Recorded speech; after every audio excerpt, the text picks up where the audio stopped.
असलेलं प्रकरण म्हटलं तर सरपंच संतोष देशमुख यांची हत्या प्रकरण, तसेच वाल्मिक कराड यांची बेहिशोबी मालमत्ता ही आपल्याला पाहायला मिळते।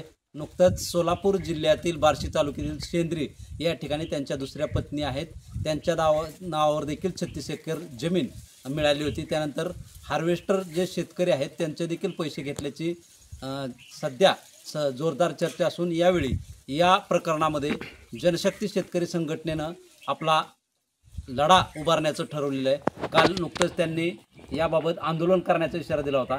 जनशक्ती शेतकरी संघटनेचे संस्थापक अध्यक्ष अतुल खुपसे पाटील आपल्याबरोबर आहेत। भाऊ, काय सांगाल? नेमकं काल आपण आंदोलन उभा करणार असं सांगितलं होतं, काय आंदोलन असणार आहे आपलं? अनेक दिवसापासून हार्वेस्टरमधील शेतकऱ्यांना कोट्यवधी रुपयाचा हार्वेस्टर आहे, शासकीय अनुदान देतो म्हणून कृषी मंत्र्याच्या आड लपवून वाल्मिक कराड अशा गुन्हेगारांना अनेक शेतकऱ्यांना फसवलं।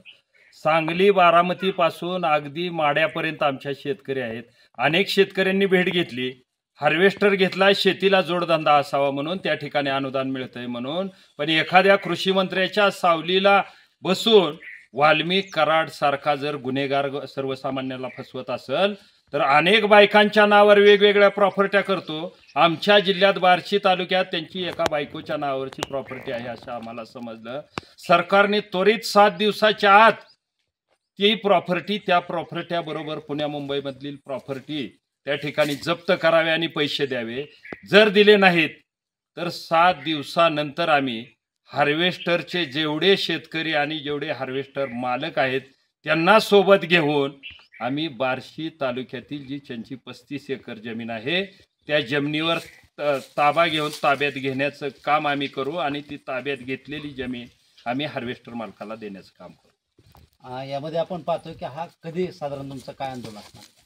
हे 7 दिवसांनी आंदोलन चालू होईल। हार्वेस्टर मालकांची बैठक आमची त्या ठिकाणी करमाळा येथे होणार आहे आणि करमाळा येथे महाराष्ट्रभरातील हार्वेस्टर मालक आम्ही एकत्र करतोय। अनेक हार्वेस्टर मालकांनी माझ्याकडे तक्रार केली आहे, त्यापैकी माढा तालुक्यातील काय हार्वेस्टर मालक आहेत। मग करमाळ्यातून आम्ही हार्वेस्टर मालकांची मीटिंग घेऊन त्यानंतर सरकारची वाट न पाहता आम्ही पहिली त्यांची प्रॉपर्टी बार्शीतील जे त्यांच्या दुसऱ्या बायकोच्या नावावर आहे ती प्रॉपर्टी ताब्यात घेऊन संघटना ती हार्वेस्टर मालकांच्या ताब्यात देईल।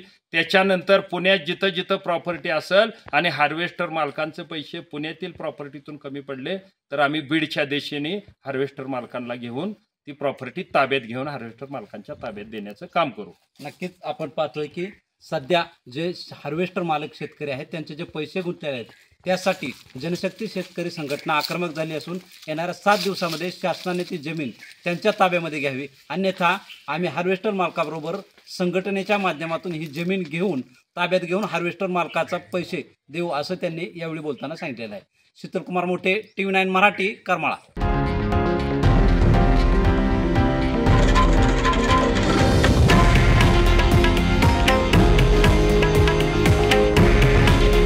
हे आहे देशातील नंबर 1 न्यूज नेटवर्क आणि आपण पाहत आहात TV9 मराठी। काळजी तुमची, हित महाराष्ट्राचं।